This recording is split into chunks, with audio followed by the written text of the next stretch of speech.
Esta é uma pergunta que recebemos a todo tempo. A pergunta é a seguinte: Pastor John Piper, tomar bebidas alcoólicas é pecado?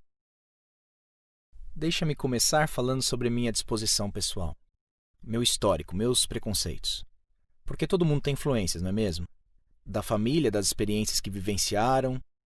De forma geral, sou abstêmio. O que isso significa é que, se eu puder escolher, eu não bebo. Mas é possível que eu beba para ser um bom hóspede. Essa é a minha pequena experiência da liberdade em Cristo. Se eu estiver na Alemanha, eu não serei rude. Se eles colocarem alguma coisa na mesa, eu vou me esforçar para honrá-los como hóspede. Eu quero que o amor seja o guia, e o amor é o que me afasta das bebidas alcoólicas no dia a dia. Mas aqui está a resposta mais detalhada, que explica um pouco da razão para eu escolher esse caminho, embora eu não faça disso uma exigência para todos. A primeira resposta que eu daria para a pergunta, é pecado ingerir bebida alcoólica? É a mesma resposta que eu daria para a pergunta, é pecado beber água? E a resposta é, pode ser. É pecado beber água enquanto você deveria dar água para alguém que precisa. Beber água enquanto deveria estar ouvindo com reverência a pregação da palavra de Deus é pecado. Beber água depois de alguém avisar que ela está contaminada e pode matá-lo é pecado. Então, beber água pode ser pecado e tomar bebida alcoólica também pode ser pecado. Mas pode também não ser. Jesus fez vinho para a festa de casamento em Caná da Galileia, e eu presumo que ele fez o vinho para que as pessoas bebessem e ele não cooperaria com o pecado deles. Paulo disse a Timóteo para beber vinho por razões médicas. Os líderes da igreja não podem ser dados a muito vinho, o que eu acredito que sugere um uso moderado. O Salmo 104,15 diz que é um dom de Deus. O vinho que alegra o coração do homem e o azeite que faz reluzir o seu rosto. Então, eu acho que não é possível defender, com base na Escritura, que ser abstêmio é obrigatório. Se você escolher não ingerir bebidas alcoólicas, como eu fiz, como seu estilo de vida, precisa ser baseado em algum princípio que vai além do que a Bíblia exige de nós. Então, que princípio seria esse? É realmente surpreendente quantas advertências há na Bíblia sobre bebidas alcoólicas. Eu vou citar algumas aqui. E não vos embriagueis com vinho, Efésios 5,18. Romanos 14 diz, é bom não beber vinho, nem fazer qualquer outra coisa com que teu irmão venha tropeçar. Oséias 4,11. O vinho e o mosto tiram o entendimento. Ezequiel 44,21. Nenhum sacerdote beberá vinho quando entrar no átrio interior. Provérbios capítulo 20, verso 1. O vinho é escarnecedor, e a bebida forte alvoroçadora. Todo aquele que por eles é vencido não é sábio. Provérbios capítulo 21. Quem ama o vinho e o azeite jamais enriquecerá. E a mais longa declaração de Provérbios diz o seguinte no capítulo 23.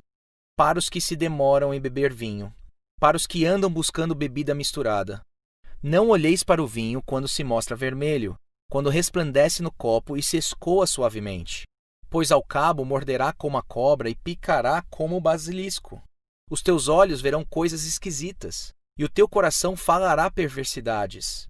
Serás como o que se deita no meio do mar e como o que se deita no alto do mastro. Ótima comparação. E dirás, espancaram-me e não me doeu. Bateram-me e não o senti. Quando despertarei? Então tornarei a beber. Isso está em Provérbios 23, dos versos 30 a 35. Não olhes para o vinho quando se mostra vermelho. Eu não sei o que isso significa, exceto que talvez exista um tipo de bebida que é simplesmente perigoso demais, não é? Provérbios 31 também diz, não é próprio dos reis, ó Lemuel, não é próprio dos reis beber vinho, nem dos príncipes desejar bebida forte, para que não bebam e se esqueçam da lei, e pervertam o direito de todos os aflitos. Ou Deuteronômio 29. Não bebestes vinho nem bebida forte, para que soubesseis que eu sou o Senhor. Eles não bebiam vinho no deserto porque isso contribuiria para que eles conhecessem a Deus completamente. Então a impressão é que, embora o vinho fosse permitido e fosse uma bênção, haviam perigos associados. E eu acrescentaria que a situação em que eu vivo nos Estados Unidos é o motivo pelo qual não me sinto nem um pouco motivado a tentar gostar de bebidas alcoólicas. Sinto-me muito satisfeito sem elas, e o meu pensamento é o seguinte: eu fui ministro por 30 anos em Bethlehem, a somente alguns quarteirões do Desafio Jovem, e praticamente todo sábado à noite. Alguns daqueles caras que estavam lá tentando se libertar do vício à bebida chegavam para receber uma oração e suas histórias eram simplesmente trágicas. Eu ficava emocionado com a libertação deles. Eu via a bebida destruindo vidas e eu via essas vidas sendo reconstruídas sem álcool.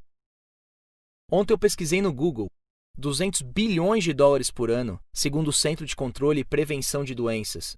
É o custo para os americanos. 750 dólares por americano são gastos com a saúde por causa de bebidas alcoólicas. 1/3 de todas as mortes no trânsito são por causa de envolvimento com bebidas alcoólicas. E é assim com a maioria dos problemas em nossa cultura. Você pode ler as estatísticas relacionadas ao divórcio, ao abuso e assim por diante. Sem contar os que ficam balbuciando como tolos nos aviões e se tornam muito, muito irritantes. Então, considerando que não existe um mandamento para que eu beba, aliás, a bebida da comunhão nunca é chamada de vinho no Novo Testamento. Provavelmente era. Não estou dizendo que não era. Provavelmente era. Mas não é interessante que em nenhum lugar a comunhão é chamada de vinho? Costuma ser chamado de cálice, é chamado de fruto da vide. Então ninguém pode insistir que há um mandamento para beber vinho no mandamento de participar da ceia do Senhor. Considerando que a Bíblia é especialmente cautelosa com relação à bebida, considerando que eu não tenho qualquer desejo de beber e que Deus deu muitas outras bebidas que não têm os mesmos tipos de efeitos colaterais, viciantes e destrutivos, o que eu gosto de dizer é que eu estou deixando o melhor para o final.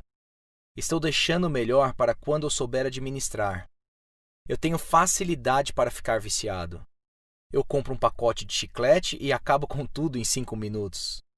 Como eu me conheço e como eu conheço essa cultura que está sendo destruída, em parte por causa da bebida, eu não me sinto motivado a fazer algo que eu não tenho desejo de fazer.